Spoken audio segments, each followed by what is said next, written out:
ओम साई राम। साई चैत अध्याय 7 में आज हम शिरडी ही द्वारका भगवंत राव क्षीर सागर की कथा, बाबा के श्री चरणों में प्रयाग की कथाओं का वर्णन करेंगे। शिरडी ही द्वारका। श्री साई बाबा ने शिरडी को द्वारका कहा, जो कि सार्थक भी है, क्योंकि दक्षिण में पंढरपुर भगवान श्री कृष्ण का प्रसिद्ध स्थान है और शिरडी पंढरपुर की परिधि में ही आती है। इस बात को ठाणा के अवकाश प्राप्त तहसीलदार श्री वी देव ने भी काफी खोजबीन करने के बाद में ये साबित किया कि पंढरपुर की परिधि में शिरडी आता है। के नारायण अय्यर द्वारा लिखित पुस्तक भारतवर्ष का स्थायी इतिहास के अंदर द्वारका की एक व्याख्या की गई है, जिसके अनुसार जहाँ चारों वर्ण ब्राह्मण, क्षत्रिय, वैश्य, शूद्र को चारों पुरुषार्थ धर्म, अर्थ, काम, मोक्ष की प्राप्ति हो, वह स्थान विद्वानों की दृष्टि में द्वारका ही है। शिरडी में श्री साई बाबा की मस्जिद भी चारों वर्णों के लिए सदैव खुली रहती थी, इसलिए शिरडी को द्वारका कहना सर्वदा सार्थक है।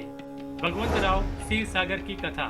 भगवंत राव क्षीर सागर के पिता गोली बुआ विठोबा के अनन्य भक्त थे, जैसा कि पिछले अध्याय में बताया जा चुका है। वे हर वर्ष वारी लेकर पंढरपुर जाते। श्री साई बाबा को विठल पूजा में गहरी रुचि थी, यह इस कथा से स्पष्ट हो जाता है।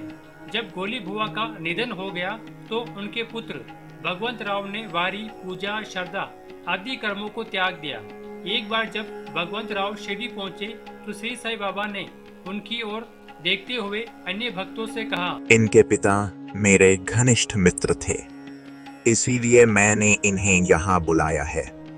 इन्होंने विठोबा को भोग न लगाकर उन्हें भूखों मारा है, इसीलिए इन्हें यहाँ आने की मैंने प्रेरणा दी है।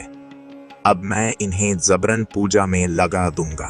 बाबा के श्री चरणों में प्रयाग। प्रयाग पावन तीर्थ है, जहाँ गंगा और यमुना का संगम होता है। हिंदुओं का ऐसा मानना है कि प्रयाग में स्नान करने से पापों का नाश हो जाता है। हर वर्ष इस पर्व पर हजारों लाखों की संख्या में भक्तजन प्रयाग में स्नान करने के लिए आते हैं। एक बार की बात है, दास गणों ने भी प्रयाग में जाकर स्नान करने का निर्णय लिया। बाद में वे श्री साई बाबा के पास उनकी आज्ञा लेने गए।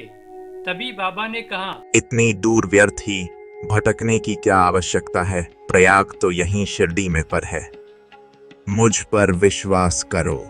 तभी महा आश्चर्य हो गया।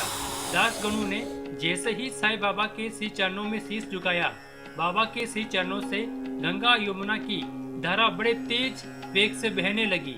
उस चमत्कार को देख दास गणों की भक्ति वे प्रेम उमड़ पड़े। उनके नेत्रों से अश्रु धारा प्रवाहित होने लगी।